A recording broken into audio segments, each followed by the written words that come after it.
Bishop Fleming, it's a joy to have you once again as we finally have kind of gotten to the end of our journey. We're not quite there, but we're starting the most holiest of weeks of the calendar year here on Palm Sunday. And so thank you for taking time to join us. It's good to be here. Let's talk just a little bit about what the celebration of Palm Sunday is all about. Right. We know we go to church and get some palm branches. At some parishes, we even parade around outside. But really, what is the significance of this day? Right. It really is our entrance into Holy Week. As we gather with the crowds of Jerusalem with palms, we greet Jesus' entrance into the city with Hosanna. We wave our palms, and then we pretty much go right into the Passion reading. It really is kind of a back and forth of emotions from Hosanna to crucify him, all in one liturgy.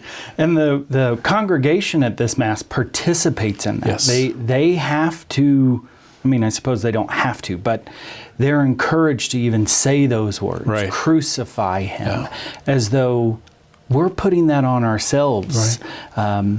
And so speak to that richness a little bit of what it's like as a pastor or a priest even at the altar, how that's different. It really does remind us that we are part of this story. It's not just history from the past, but truly our story of faith as we journey with Jesus through the good times, the hard times, the death, and to the resurrection. We do read the Passion on Palm Sunday, and then we hear it again on Good Friday. Yes.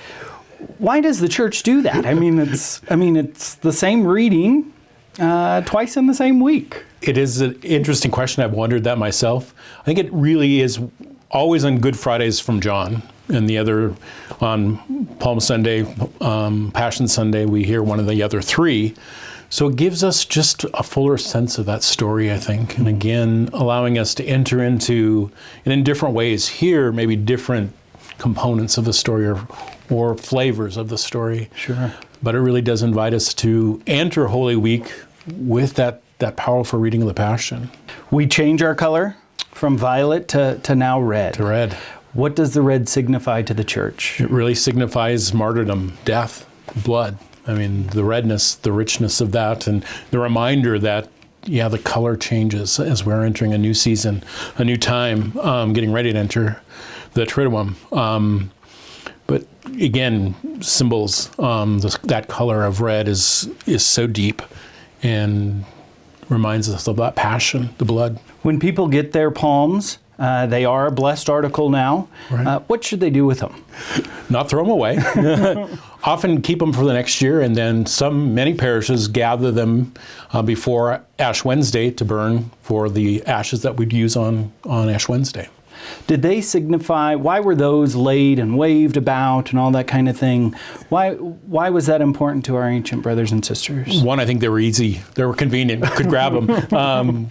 And just, they were there. But again, we like to use our hands, our bodies, but even more, just, like a cheerleader may use a pom-pom.